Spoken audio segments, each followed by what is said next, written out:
Greetings, friends of liberty. Here in 18th century England, we have a game, as you're no doubt well aware, called cricket, as you do too have a game called baseball, whose object is to hit the ball where the fielders are not, and then to run to as many bases as you can, scoring runs thereby. Now, when a batter in baseball misses the ball, all things considered, as I have learned, observing your game, he receives a penalty, and after 3 misses, or fouled balls, or called strikes, it is said that he strikes out. Now, I was intrigued to discover that the record for a batter in having consecutive strikeouts, and so, not apprising Doctor Who of my purpose, since he hates when I use the TARDIS for what he calls frivolous missions, I ventured back to 1955, seeing all the games in which the pitcher Bill Hand, playing of course in the National League, struck out while batting a record 14 consecutive times. Now, returning to the 21st century, we also find a strikeout record here, as the author himself, in arguing for the moral and practical validity of nationalism, strikes out again and again and again. His name? Rich Lowry, columnist at the National Review and author previously of Lincoln Unbound, and his book, The Case for Nationalism.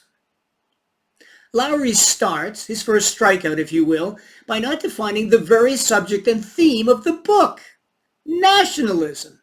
Can you imagine he writes a whole book about a subject without bothering to define it?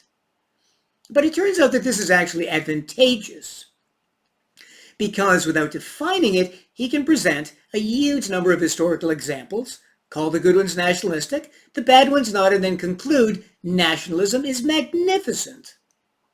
So to correct Lowry's negligence, let's define nationalism first.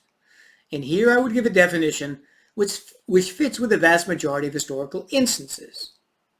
Nationalism is, are you ready? The belief that you can further a nation's interests by violating property rights. Note that I'm not saying how much. As we proceed through our review, you will see that this definition applies accurately. The next question, Lowry's second strikeout, is to ask what the difference between nationalism and patriotism is. And here, too, Lowry fails to provide an answer, he only giving us a quote from Emmanuel Macron, and later columnists Jennifer Rubin and Nicholas Christoph, because to give an actual definition would again show the weakness of his position. And so again, let me provide a classically liberal definition. A patriot believes that violating property rights, either of the citizens in your own country or foreigners, cannot further your national interests. In other words, to a classical liberal patriot, being nationalistic, violating property rights, would be unpatriotic.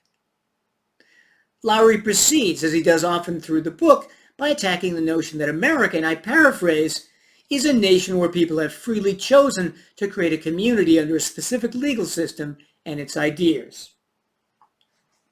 But this is exactly what America is, in essence, a system where the British, Dutch, and later immigrants from many other countries came to live in and form a free country that protected their property rights and freedoms.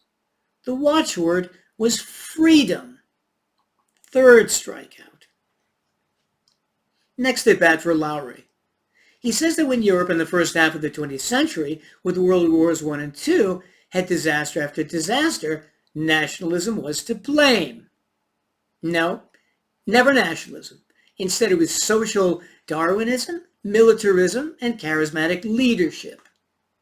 Hitler and the nationalists weren't militaristic? Did he expect those nationalists to be pacifists? And why then wouldn't they be socially Darwinist? And the nationalists Hitler and Mussolini weren't charismatic? He also claims that Nazism was not nationalistic, but instead a totalitarian ideology. So here he's simply denying that nationalists who believe in greatly violating rights can be nationalists. Well, that's convenient, but historically false. Soviet Russia and modern-day Russia invading the Ukraine were and are highly nationalist. Modern-day China is totalitarian and extremely nationalist, as were World War II Italy and Japan. All nationalist, all totalitarian. In the fifth at-bat, he tries to take back or qualify what he just said about European nationalism. He says American nationalism is more benign than European. But yes, that's true, exactly because, as I defined nationalism in the beginning, nationalists believe in violating rights, but the degree to which they believe in violating rights can vary. So the nationalists Hitler and Mussolini believe in violating rights greatly, and American nationalists believe in violating rights less. Sixth at-bat. He claims, again trying to attack the magnificent reality, that America is about the idea of freedom, that birth within our borders is what makes a person a citizen. But what we're discussing here is what makes an American in a deeper sense, not simply a legal citizen. So Howard Zinn, whose pathetically bad histories of America are currently indoctrinating so many young people, is rightly castigated by Lowry later in the book. Is Howard Zinn an American? Spiritually and intellectually? No, Howard Zinn is spiritually the opposite of an American. He's the equivalent of a loyal citizen of Soviet Russia or mainland China who just happens to live here, even though he did fight for us in World War II. Next at-bat. Lowry claims that, and I paraphrase, how large a country is matters. Switzerland has idealistic principles. Does anyone care? Yes, all of Switzerland's neighbors care, because they live next to a country that's not violent, like Germany or Russia, as all the people who avail themselves of the secrecy and excellence of Switzerland's banking care, as do the people who buy their great watches and chocolate.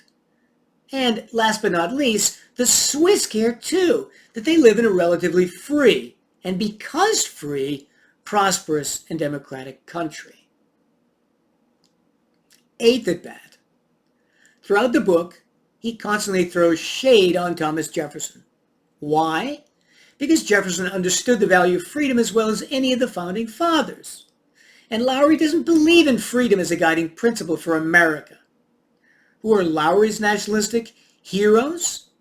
The statesmen who had no problem violating rights, such as Alexander Hamilton, Teddy Roosevelt, and Lincoln, who we'll get to. Ninth at-bat. In his treatment of the famous French national heroine, Joan of Arc, we see a perfect example of the way Lowry constantly equivocates between nationalism and patriotism. So Joan of Arc was an extraordinary patriot, because the whole purpose of her crusade was to protect France from the English, who came across the Channel during the 100 Years' War and periodically ravaged the French countryside and cities. Protecting rights, totally patriotic, not nationalistic. 10th at-bat. He asserts that nationalism is based on love. Of course, German nationalists loved Hitler. Russian nationalists love Stalin and they love Putin, and Chinese nationalists love Mao and Xi. 11th at-bat. He says the nation rests on language.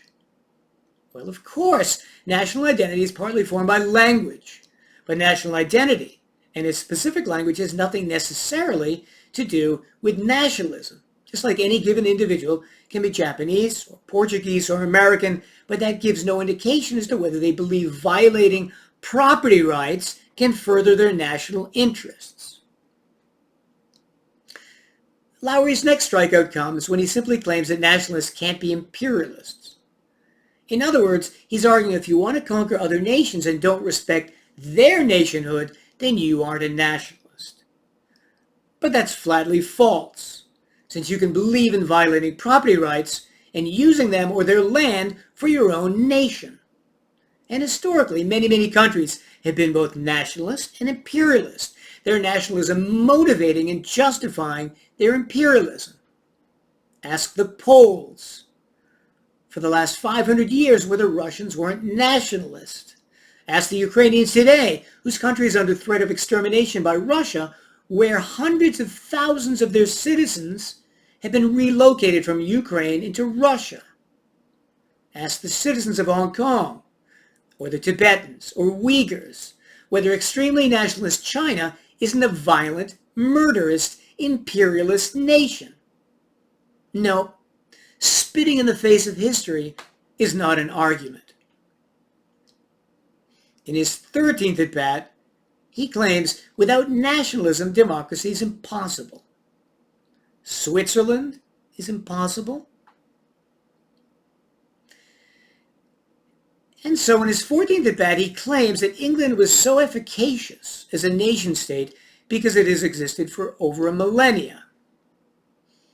No, it was so long-lived because it believes in rights and freedom more than other countries. Remember the Magna Carta? And the English live on an island, which made their nation easier to protect. Why does he imagine England has had a great navy for so long? In conclusion, having 14 strikeouts and his 15th approaching, let's examine his claim, Lincoln the nationalist saved the country. Is this true? That Lincoln's nationalistic methods were the best to use to deal with the crisis leading to the Civil War?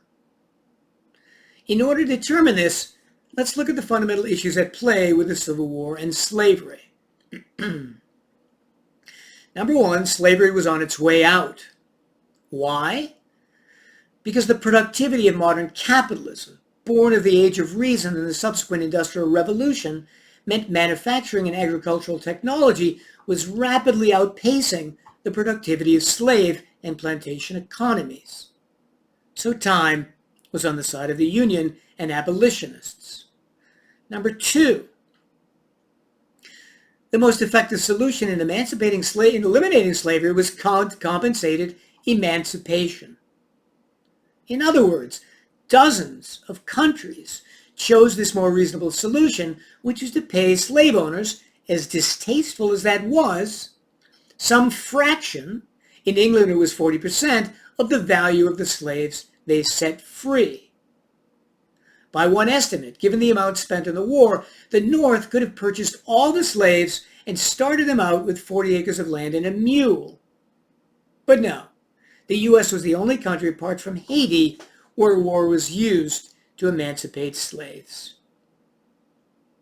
Number three, given these two previous facts and given slavery was used less and less in the border states like Kentucky and Tennessee, the best strategy, both before and after the start of the war, would have been to offer emancipated compensation, to repeal the Fugitive Slave Act so that slaves could even more easily escape, and to let time take its course, the result of which would have been the border states staying in the Union and becoming slave-free. And once slavery was gone there, and likely not surviving in the Deep South, given the increasing productivity of modern machine agriculture, and given that the North would have respected the South's right to secede and keep their slaves in the short term, the South likely would never have seceded either, as slavery would have died there. Fourth, finally, what are the chances that blacks and whites in the South would have gotten along better after the end of slavery in this alternate scenario? In contrast to Reconstruction, followed by Jim Crow. Probably better. Now, Lowry mentions none of the above points in praising Lincoln, completely ignoring them, because these demonstrate at least the possibility of a rational, peaceful solution to both eliminating slavery and stopping secession. Lowry's instinct would have been to point a gun at the South and force them to do what he wanted, just as his heroes Lincoln used violence instead of using more long-term but peaceful solutions. So that's the 15th consecutive strikeout, a modern-day record. I bid you all a very patriotic adieu, and remain as ever the Scarlet Pimpernel.